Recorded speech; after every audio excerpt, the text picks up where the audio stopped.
Which three-game stretch will define Texas A&M's college football season in 2025? No, Texas did not make the list, largely because Samford is right ahead of them. And if you're worried about beating an FCS team, you're not pulling off the upset in Austin. And I want to see constant change going into year two underneath Mike Elko. Because what do we know about Texas A&M?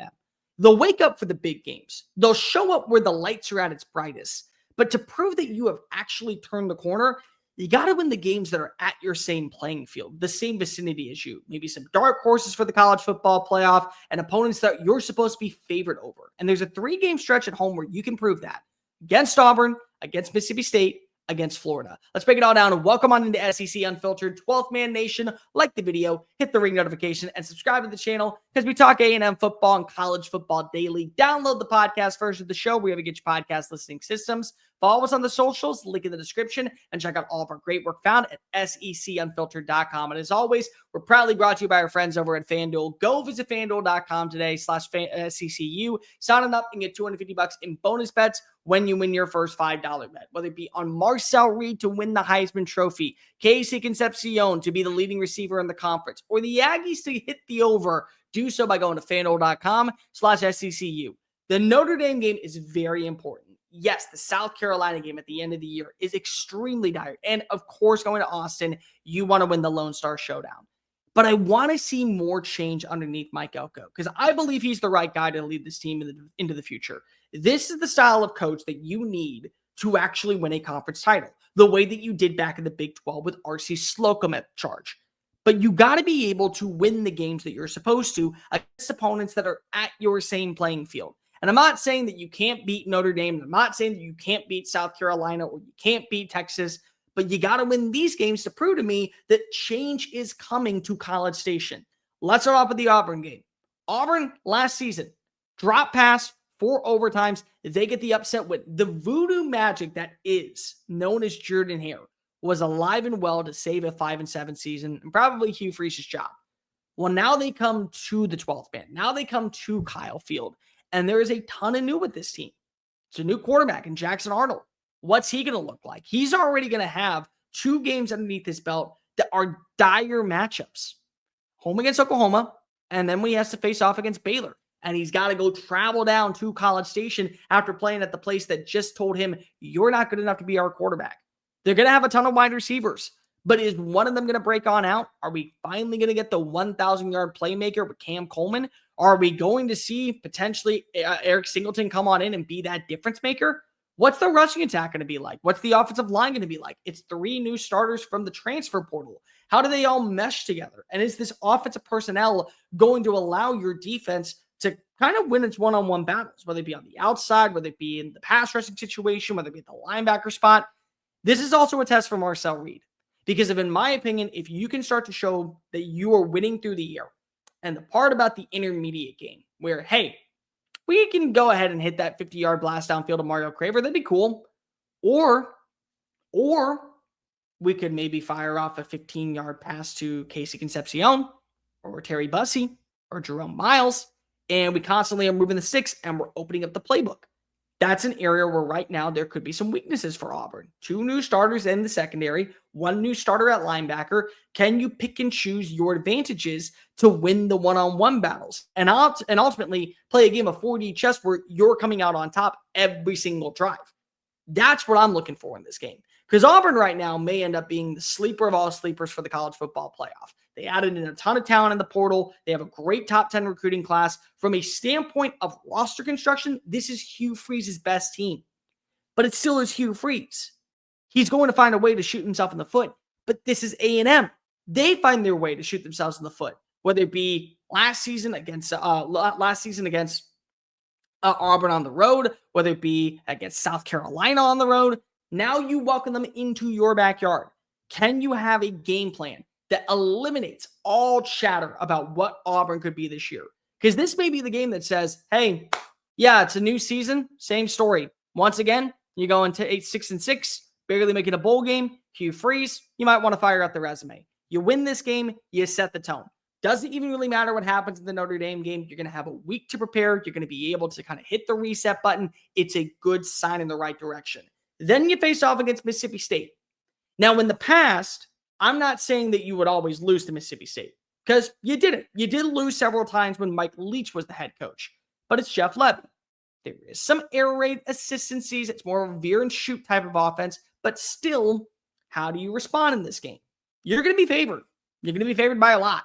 I would at least say double digits, and it's at home.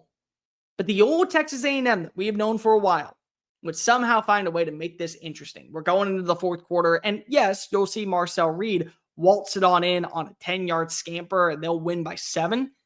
But that's not what a team like A&M is supposed to be this year. They're not supposed to be facing off against these scary moments where opponents who don't have the same amount of talent, don't have the same type of roster construction, and don't have the same type of impact or overall expectations pushing you to the wire. And you saw that last season, especially with the USC game.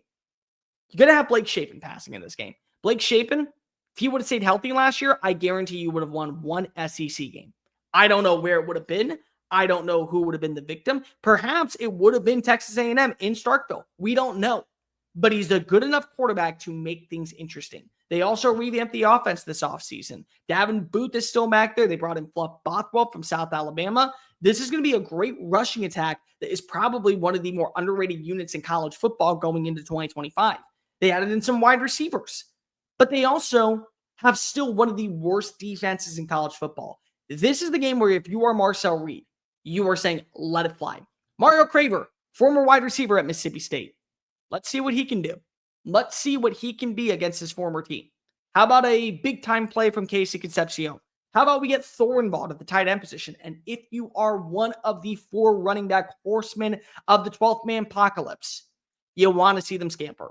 You want to see them break open into the middle of the field and gain 15 yards, 12 yards, 18 yards, 17 yards, 14 yards. Constant chain moving and putting yourself in a position to be successful. Because the old Texas A&M, that needs to stay in the past. This is why you brought in Mike Elko, because you didn't want to hear about all the things that Texas A&M was or what Texas A&M was supposed to be or how close we are. No, you want to arrive this year. And you do that by making sure that an opponent like Mississippi State that might be feeling high and mighty, might be down and out of luck and needing this win to kind of keep morale at an all-time high for the rest of the season, you don't allow that to happen. Instead, you just go ahead and put mercy belt to ass against them until they scream uncle. Then comes the Florida game, October 11th. It's a big game for me because of, in my opinion, one of these teams could end up losing their spot in the college football playoff. This could be a game where we look back, healthy DJ Lagway, healthy Marcel Reed. Maybe this is one where you win. Now we're talking about, hey, that was the game that got us into the 12-team postseason picture. But more importantly, last season, Texas A&M said at the very last minute, Connor can't go. Marcel Reed, this is your team. You went into the swamp and you put belt to ass. It wasn't a game. It wasn't. It was a beatdown of all beatdowns. You had Billy Napier getting booed on the Megatron when there was a don't drink and drive at. They were throwing beers at his face. Like, I mean, like, that's kind of a problem. Like, I mean, when you think about it. Well, now they come to your backyard. Can you set the tone? This is going to be one of the best rushing attack games in all of college football this season. Jaden Bodge, Kobe Jackson, one of the more underrated units. But you got Reuben Owens and you got Lavian Moss. Can they go toe-to-toe? Can they win the time of possession? That, to me, is the selling point in this matchup. Can you win the time of possession? Be able to slow down and play methodic football that forces the opponent to have to speed up their tempo. Have to worry about, hey, we're in a 3rd and 7 situation. We got to pass, and then we got to consistently move it. We got to get back to the line of scrimmage. We can't waste longer than 10 seconds. That's what you want to see. This is also a game where I think your defensive line is going to be tested. Because of, yes, there are questions when it comes to Florida's offensive line, probably on the right side. But still, they have one of the best left tackles in the SEC in Austin Barber, and they have the best center in Jake Slaughter. They're going to be able to push you back. This is supposed to be a Mike Elko defense, a wrecking crew style front 7. And you do have questions on who was going to be the number 2 guy, who was going to be that player that ends up stepping on up, who was going to be that guy that you believe can be an enforcer opposite of Cassius Howell. I understand. And last season, Texas A&M really didn't live up to expectations for what we thought this pass rush was going to be. Shamar Stewart, Nick Scorton, Shamar Turner, Cassius Howell, they combined to finish 64th in the country in sacks and 58th in pressure rate. This wasn't what you expected from a team that focused so much internally on building a defensive line that could be the backbone of the organization. They're going to have to show up. You're going to have to get after DJ Lagway. And then Lagway in this game Remember, the team that he considered all the way up until the end of the whistle was Texas A&M. He goes to Florida. He thinks that Florida is the best choice for him. He ends up having a great first year, hiccups along the way, but still a great first year. What would you like to do? Would you like to let him know that he made a mistake? Because you don't know what's going to happen with Billy Napier. Yeah, Billy saved his job last season. The team was able to rally around him, and there was buy-in, and they got a couple of upset wins. But he's not off the hot seat. It's very similar to what we saw with Neil Brown at West Virginia last season. You don't live up to the expectations, you're going to be shown the door. Can you prove that he made a mistake? Can your defense force him to throw into double coverage where Will Lee or Bryce Anderson or Dalton Brooks, or you could throw in Marcus Radcliffe? They're all in coverage, making plays. Can you watch him maneuver outside the pocket? And he's got to try to get out of bounds, because if he doesn't, he's going to get hit and he's going to get hurt. Can you show that your defense has turned the corner to where he is the one fighting for his life, and it's not Marcel Reed? And then you get a couple of big-time throws from Marcel Reed. You get a couple of touchdown passes. Look at that. You're heading into Fayetteville with an opportunity to sit at an undefeated 6-0 and close out the rest of your season with non-8-4 jokes. Yes, it is a possibility at Texas A&M. I want to see the culture change. I want to see change actually coming to College Station. The only way to do that is by making sure that you win the games that you're supposed to, you beat up on opponents that are at your vicinity, and you prove that you are not a dark horse, but a legit contender. Auburn, Mississippi State, Florida will do that for you. But let me know in the comment section down below which 3 games will define Texas A&M season in 2025. Like, review, hit subscribe. Make sure that you're following us on social media at Mr. Cole Thompson, at SEC Unfiltered. Download the podcast version of the show wherever you get your podcast listening systems, and check out all of our great work found at secunfiltered.com. Until next time, folks, I am Cole Thompson. Gig 'em Nation, you're not going to go 8-4 this year, but if you do, it's because if you didn't handle business in these 3 games.